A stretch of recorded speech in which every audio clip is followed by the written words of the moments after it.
It's my health insurance. Free healthcare. Free healthcare. Oh no, we're so scared. This is my Do you know how much it costs to have a baby in America? Depending on your insurance, 6, 8, 10, 12, sometimes $15,000. No insurance can be $30,000, $50,000 if you have a C-section. Do you know how much it is in Canada? Free! You walk in the hospital, have the baby, and you walk out of the hospital, and you just get in your car and you go home. Cheaper than a cup of coffee. A lot of us over there struggle with medical debt. How do you handle your medical debt? I don't have any medical debt. Why? Well, Canadian healthcare system is it's free. Hey friends, I've come to the city of Detroit to get to the very edge of America, because over there, Windsor, Canada. Now, it's not very far. What separates us is a river, but also a whole chasm of political will to guarantee people health care that they need and deserve. Because on this side of the river, if you get sick and you don't have insurance, you may not be able to see a doctor at all. You might go to an emergency room and then get hit by the bill, which may cost you your home or worse. On that side, well, let's go see. I feel like in Canada we're lucky, actually. Yeah. We're a lot luckier than the US. So you just don't have to pay anything? We don't have to pay anything. No debt? You've never had medical debt? No, not yet. Like anybody in your family have medical debt? Not that I know of. But no debt? Not at all. Yeah. I don't have the same concern about medical health as you have in the States. This is a crazy thing. So what would you all say if I told you that our medical debt is $225 billion in America? That's crazy. For 41 years, I've lived on that side of the river, where people go bankrupt for getting cancer, where people have to choose between whether or not they'll pay their mortgage or they'll pay their healthcare costs. And it's crazy. We don't have to live like this, just a river away. These folks don't worry about medical debt because it doesn't exist. The fastest way to go bankrupt in America isn't gambling. It's getting sick. So when you check in, they give you this little sheet that says this is going to be the estimated cost. Could be higher, could be lower. Mine said around $1,500, closer to $1,600. And I'm in this machine for 55 minutes alone with my thoughts, and I start to feel incredibly guilty. I feel bad because here I am costing my family money because I'm sick and we can't figure out what's going on with my ear. And I'm thinking this money could go to my daughter's college. I mean, I'm already spending money so that she's in a different country so that she's safe because I knew that the shit that's happening right now in this country would happen. And then I start thinking about all the other families out there that are struggling to make ends meet and can't afford healthcare. The people that's rationing maybe their insulin right now. The mom and dad that their little kid has cancer and they can't afford their medical bills. We have a president right now that is spending $800 million a day on this war that you and I didn't ask for. We live in a country where our representatives cut funding for healthcare for us, cut Medicaid and Medicare, take away from programs that would actually help us both physically and mentally so that they can give tax cuts to the billionaires, to the corporations. I don't know about you, but I'm sick of it. The US healthcare system is broken. It feels like a business first and service second. It's about profits, insurance approvals, bills, debts. Because what do you mean? People are afraid to go see a doctor because they're afraid of the bill, you know? That's very sad.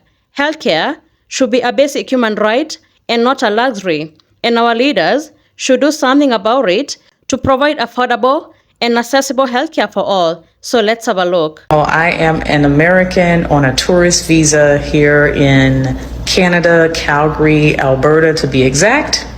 And I see a nurse practitioner here because I am going through perimenopause and all that stuff. And so she ordered a transvaginal ultrasound. Now, I get these ultrasounds several times a year back in the States. I know what they cost with insurance. Usually runs me over $1,000 for my, what I owe after the insurance pays. I called today to schedule, and not only were they able to get me in tomorrow, but it is only going to cost me like $139. $139 out of pocket. When I called up, they're like, "You sure you don't have Alberta health care? You don't have Alberta's health care?" I was like, "No, unfortunately I don't, And she's like, "Okay, write within seconds, she was able to give me the how much I'm going to have to pay out of pocket. She said, hey, credit card, debit, however you want to pay. Such a relief. Quick scheduling, friendly people on the phone, people that look like they sound like they love their jobs or just value doing what they do and not having to pay an arm and a leg. Amazing. I'm 36 years old and I'm about $3 million in medical debt. After a heart attack, open heart surgery, and life support, I was 8 weeks in the hospital. I'm a retired veteran or medically disabled veteran. And you would think they would cover it. I showed a video like this when I first got to the hospital back in November, and I showed this bill right here, totaling $500,000.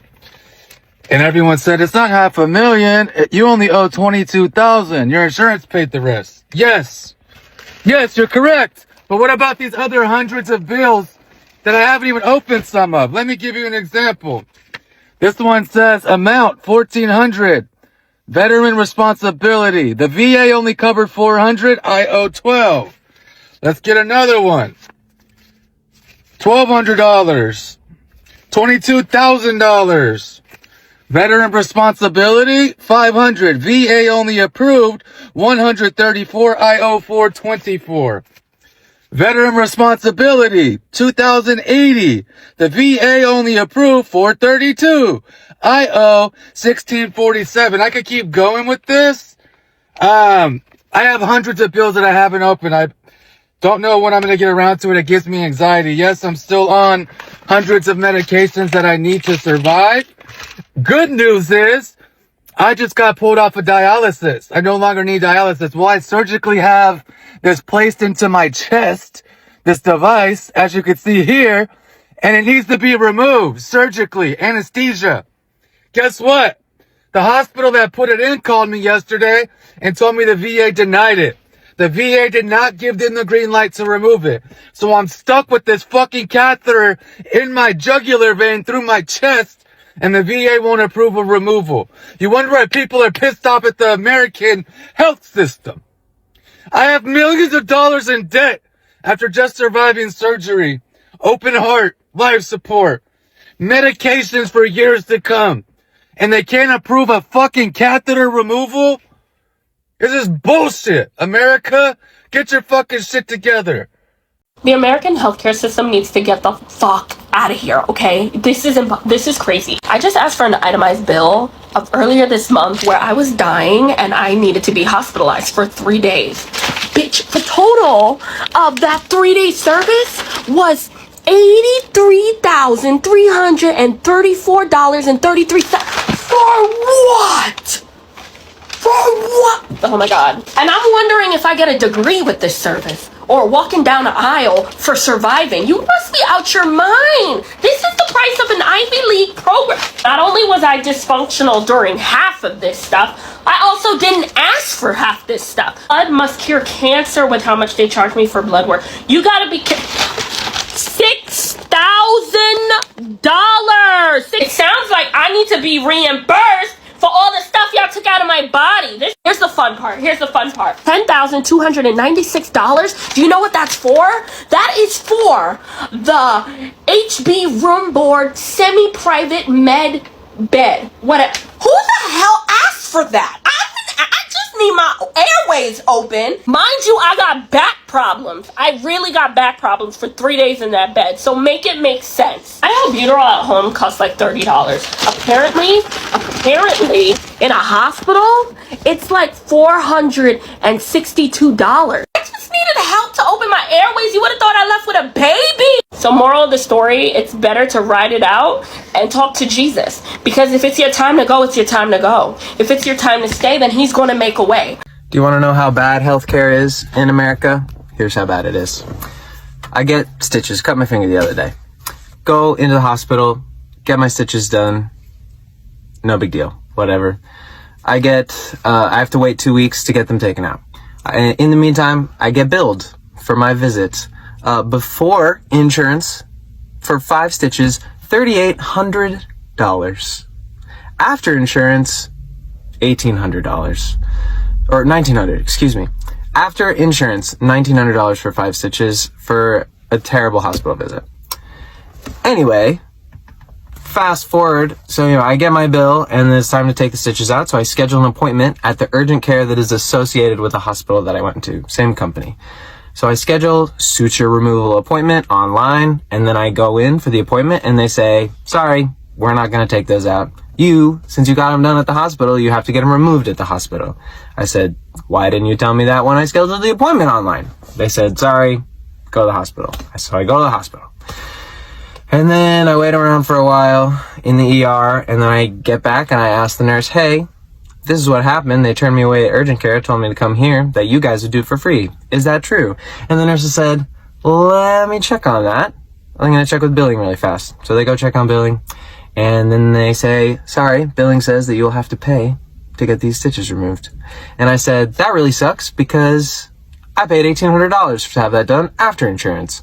And they said, that is absolutely ridiculous. And I said, I know. And then I said, gonna be honest, I'm not gonna pay any more money to the hospital because I already paid too much anyway. So I'm just gonna go. And I said, I think I might just remove them myself. And they said, that makes sense, because that was so much money. So we'll just take you off triage. It'll be like you're never here. Don't worry about it. And then they were like, you know what? Let me just don't tell anybody we gave you this. And they gave me a little kit to remove my stitches myself. So that's a little story about healthcare in America. $1,800 will get you 5 stitches, and then nurses have to go behind the backs of the hospital to get you treated. So that's pretty stupid. So I'm an American that does not have health insurance, which can feel kind of scary at times, honestly, but I just want to break down some of the costs associated with like my healthcare and what I just experienced in Canada. All right. So in America, I have to go to see a specialist every single month and a primary care doctor every month because they prescribe one medication I've been taking for years. The specialist is $225 for an appointment every single month. They have to confirm my diagnosis. The primary care doctor is the one who writes the prescription for me every single month. That is $150. I believe both of those, their prices are going up soon. The primary care doctor sends the medication over to a pharmacy. Usually that pharmacy doesn't have it. And then I have to call 13 pharmacies and figure out which one has it and then go to that pharmacy and pay $600 out of pocket after a GoodRx discount. GoodRx is like a thing that you can pay like GoodRx Gold for, right? $600 out of pocket every single month, plus the fees for the specialist and the primary care doctor. And I've been taking this medication for years, right? I just had an experience where I know in Canada, like you all have a flawed healthcare system in a lot of ways. Like you can wait 24 hours to be seen at the ER. You may wait for years or months to be seen by certain specialists. I get it. You don't have it great here, but you do have it pretty good. What I had to do to get my medication here was I did a virtual appointment. It was $120 Canadian out of pocket. I showed them my health records. I showed them my most recent prescription. They sent over 3 months worth of prescriptions to a pharmacy, and that pharmacy called me and let me know that they had it in stock and that they were filling it up for me. $120 for the doctor's visit, and it was $120 Canadian for my medication, $117 Canadian for my medication for this month. And I don't have to worry about going to see a specialist and primary care doctor for 3 months now. That's almost $1,000 that I am not spending in America on my healthcare a month. I don't want people to come up to Canada to take advantage of this, but I'm just explaining, like, I don't understand why it's so flawed. I don't think the Canadian healthcare system gets enough praise. Let me tell you a story. For many years, I have suffered with a C6 bulging disc in my neck that gives me pain in my shoulder blade. I have waited over 18 months to see a specialist to get this fixed in the UK. I was paying out of pocket for physiotherapy. Doctors couldn't do anything more because they've already referred me. In Canada though, I booked my own sports medicine doctor. I went to go see him on the Monday. By the Thursday I'm getting this, which is a cream for my neck to try and release the muscles. And he said, come and see me in 4 weeks. If it's not gone, I'm going to refer you to a specialist and we're going to put an injection in your neck. This process is taking, 6 to 8 weeks? I haven't paid a penny out of it. I've not paid anything. It's all come out of my OHIP. It's all come out of my insurance. It's insane. Yes, I know we pay it through taxes and whatever else, but it is insane how good it is and how efficient and how fast it is. Honestly, it's blown my mind away. I'm so happy about it. I felt like this was something I was going to have forever. But since moving here, I see like a light at the end of the tunnel. It's really good. In case anyone is curious to how fucked up the United States medical system is, I just got an estimate for my 9-year-old's tonsil and adenoid surgery in July. Tell me why. Tell me why a 20-minute surgery, that's how long they said it would take, 20-minute surgery, to remove my 9-year-old's tonsils and adenoids is estimated to cost $108,447.46.